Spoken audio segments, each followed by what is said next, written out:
ফুলসজ্জার পরের দিন বাড়ি ফিরেছিলাম, আর সেই দিন তো নয়ই, তার পুরো একটা দিন পর আবার গিয়ে পৌঁছলাম ননদের বাড়ি, যেদিন ওরা সুবচনী সত্যনারায়ণের জন্য অষ্টমঙ্গলায় আসবে। আর এখানে ওই একটি খোঁড়া হাঁসের সঙ্গে বাকি হাঁসগুলোকে রেডি করে নেওয়া হয়েছে কলা দিয়ে। এখানে সিন্নিটা রেডি করছে মা আর মুক্তি বৌদি, যে বৌদিদের বাড়িতে আমরা 3 দিন ছিলাম। আর এই যে এখানে বরকনে, যাদের উদ্দেশ্যে আজকের পুজো। এই প্রথম আমি কোনো পুরোহিতকে দেখলাম যিনি শাক বাজিয়ে পুজো করছেন নিজে, তো আমার বেশ ভালো লেগেছিল। কলাটা শুদ্ধ কলা দিয়ে বানানো খোড়া হাঁসটিকে একটা বাচ্চা ছেলেকে দিতে হয়, সেটাই ওকে দেয়া হচ্ছে।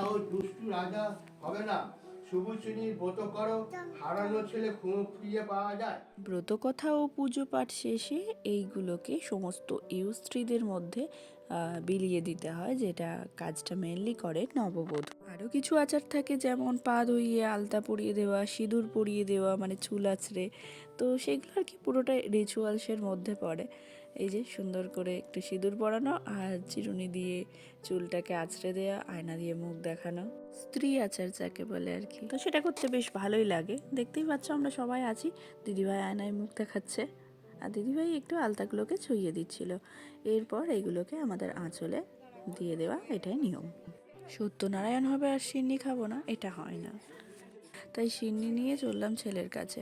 আর এদিকে আমাদের দুপুরের খাবার চলে এসেছে, অর্ডার করাই ছিল। প্রথমেরটা ছিল আলু ফিঙ্গার, আর তারপরে পনিরের কিছু একটা মশালা, আর এদিকে ফুলকপি আলু, মানে পুরোটাই ভেজ হয়েছে আজকে। ডাল ভাত খাবার খেয়ে দিয়ে সবাই আমরা চলে গেলাম দোতলায়। দোতলায় গিয়ে দেখতেই পাচ্ছ মেলা বসেছে, মেলা হাট হচ্ছে। আসলে বিয়ের সমস্ত গিফটসগুলোকে আনবক্সিং করা হচ্ছে, আর মানে প্যাকেজিং করা, আনপ্যাকেজিং করা হচ্ছে যাকে বলে। এই গিফটটা পেয়েছিও বেশ সুন্দর দেখতে, ব্রাশের সম্ভবত বাটি শেডটা। আর এই ক্লিপটা একটু হট করেই নেওয়া, মানে ও একটু রেডি হয়ে নিয়ে শটটা দিতে চেয়েছিল, বাট যা হয় না একদম ন্যাচারাল হয়েছে। এগুলো ওর প্রাপ্তি, আশীর্বাদে বা এমনি সময়। এই যে কস্টিউম জুয়েলারিগুলো ও পেয়েছে পার্লের বা শ্রীহরির, বেশ সুন্দর দেখতে ছিল। তার সঙ্গে এখানে ওর গোল্ড ইয়াররিং বা ফিঙ্গার রিং, পলা, এই জুয়েলারিগুলো, এগুলো সব ওর গিফট হিসেবেই প্রাপ্তি। দেখে নাও, মোটামুটি আমার কোমর ধরে গেছে, তো যতটুকু পেরেছি। এখানে একটা সিঁদুর কৌটো আছে, আরও নাকছাবি কিছু ছিল, সেগুলো দিদিভাই পায়নি, মানে সেই মুহূর্তে খুঁজে পায়নি হাতের কাছে। ইন্ডিভিজুয়ালি সব গিফট শো করা সম্ভব নয়, তো এই ছিল ওর গিফটস।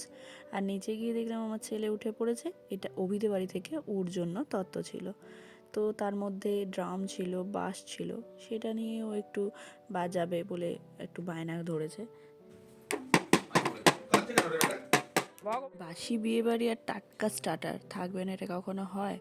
যাই হোক, খেয়ে দিয়ে এবার বাড়ি ফিরবো। আর এখানে একটা শাড়ি দেখাচ্ছি, সেটা অভিদে বাড়ি থেকে আমায় দিয়েছে। কেমন হয়েছে জানিও, আর বিয়ের পুরো ব্লগগুলো কেমন হয়েছে জানিও। আজকে এটুকুই, সবাই খুব ভালো থেকো, টাটা।